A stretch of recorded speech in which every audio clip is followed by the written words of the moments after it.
I was heading back to my room, so I just went back to get this little guy, or actually this little girl. This is a female green forest dragon. We found this girl the other night on a night hike, sleeping on one of the branches, and I wanted to show you guys show you her pattern and just how beautiful she is. Look at all that. Look at, and with the leaves in the background, you could see just how well she blends in. But we are going to be letting her go just right here on one of these trees. Very, very similar to the Chinese water dragons that you see in the pet trade. But as you can see with that camo, if I was walking by here, you would never see that little girl. Alright, so we got the beautiful brown dragon, and we're going to be putting him just next to this girl and seeing if we could get a good comparison.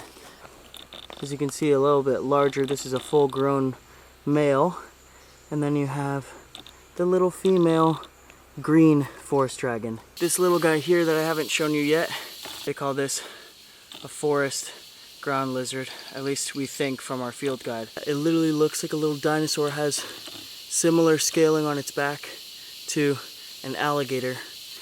This here is the Plica Plica. Check him out. They call this Plica Plica or forest tree runner.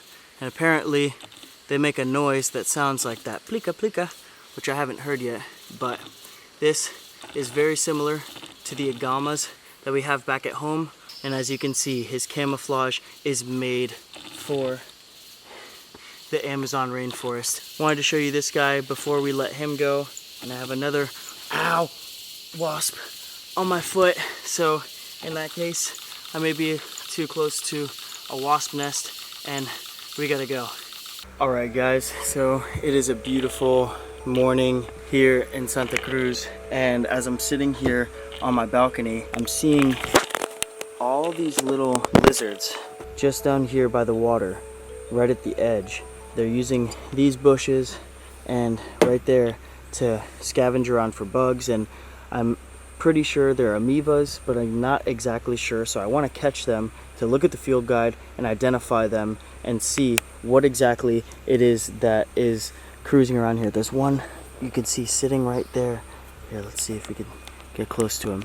Right there. Oh, there he goes, right at the tip of my finger. He's not moving that quick right now, but I've seen them running and they are lightning fast. Here, with all the bushes and the bushes having thorns, to be able to grab one of these, you're probably going to get a handful of thorns. So I am going to make something to catch these guys, and the first thing we have to do is go and look for a stick. So we are just outside the room right now, and I want to find a long stick, and that's because I'm thinking of catching these lizards with a noose, basically taking a long stick and then a little piece of fishing line at the end with a noose or a loop. That way you can get it around the lizard's neck from far away, snag him up, and then catch him with your hands quickly before he falls out. The noose does not hurt the lizard at all. You do have to be gentle with it, but it's not going to harm the lizard in any way, and is actually one of the best ways to catch it, especially without messing up their tails. Even though they regenerate, I don't like breaking the lizard's tails off. So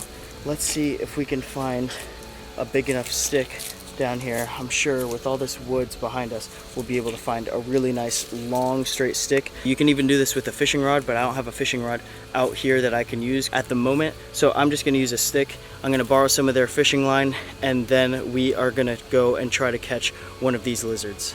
So we're over here looking for a stick.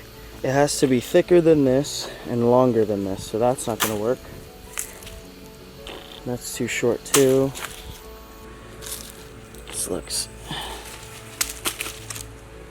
That looks like a nice one. We're back here on the deck, and I got this stick right here.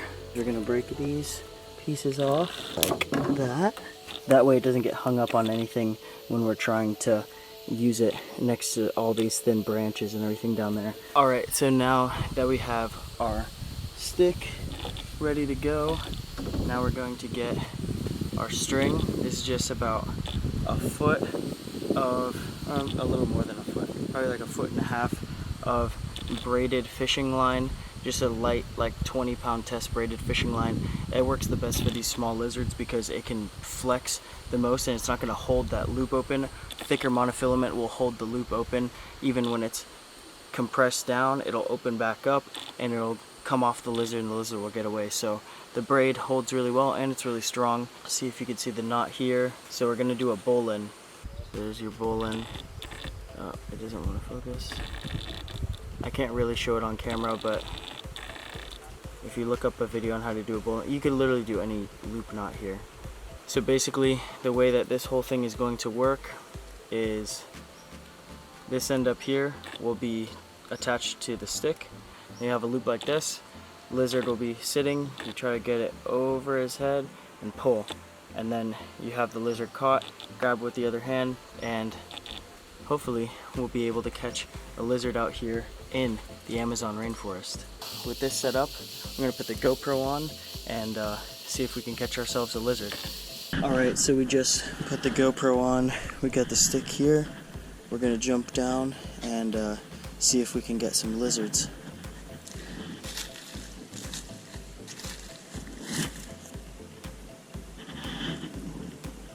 Of course, right when I see him, I get a thorn in my foot.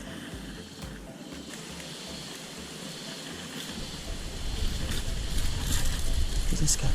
You saw that? You saw how quick he ran?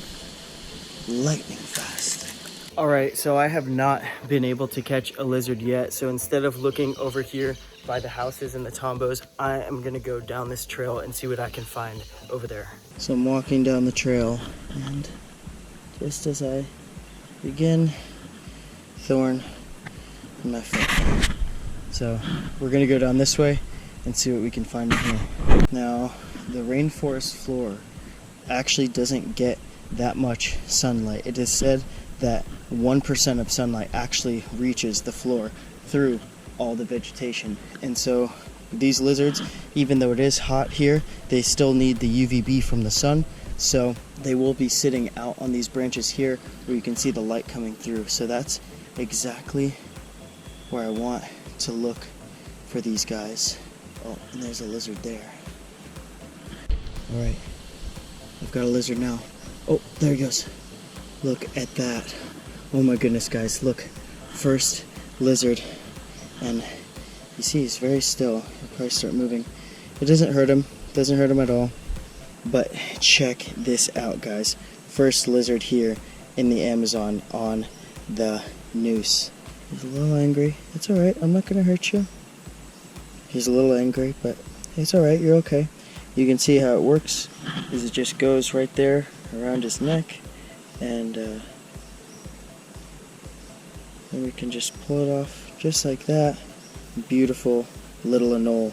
We're going to take him back with us and see just exactly what his name and scientific name is, but he's just beautiful. Looks like the one we caught in Madre Selva, so I think it's the same type, but I'll get it in the bag over here and we'll keep looking. Gotta look at every little spot. These lizards out here camouflage so well to their surroundings, so it's really hard to see them sometimes. Alright guys, so I see one here, and I'm trying to get the noose on him.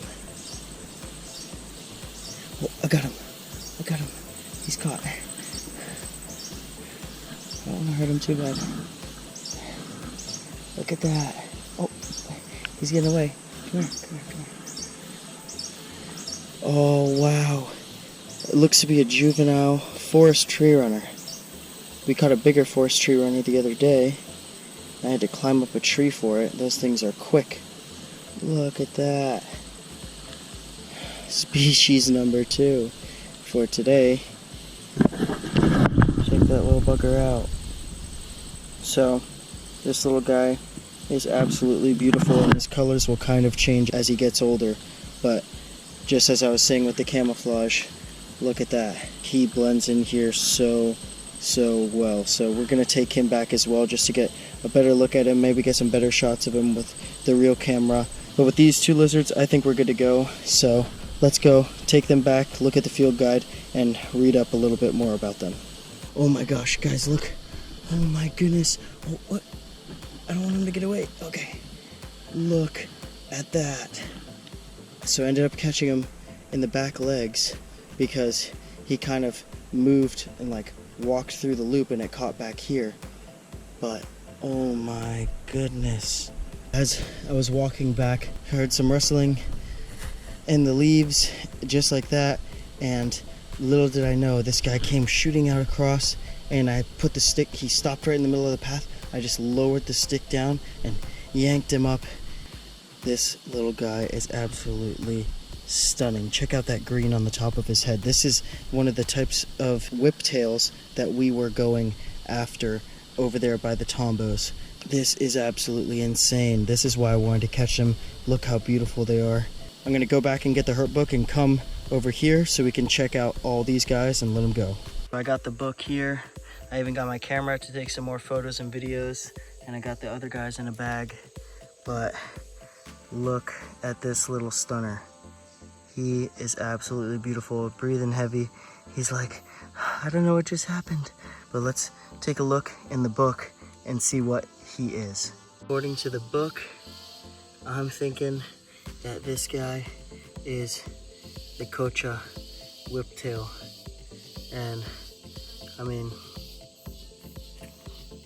I don't know. Maybe it's the forest whiptail. It does look pretty similar to that. I'm thinking actually, I think I'm gonna switch my answer. I think it's the forest whiptail. Comment down below which one you guys think that it is. I'm going with forest whiptail. This one's breathing hard, and I think we are going to let her go.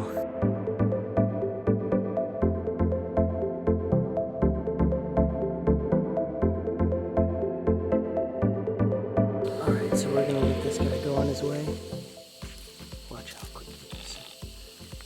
He'll probably go right up that tree. Oh, disappeared right in there. Alright, so up next we have the Plica Plica, or forest tree runner.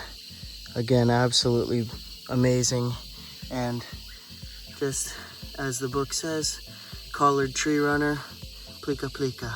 So we're gonna let him go on his way now as well, and then we are gonna get out the anole.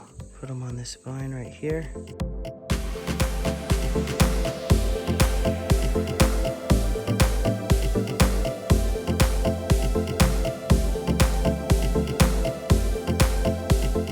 Last but not least, we have our anole, who is a little bit darker, but it is the Amazon green anole. But as it is starting to rain, we're gonna have to let this guy go and go put that book away. Absolutely beautiful. Wish he was a little more lit up for us, but anyway, we're gonna just let this guy go on his way.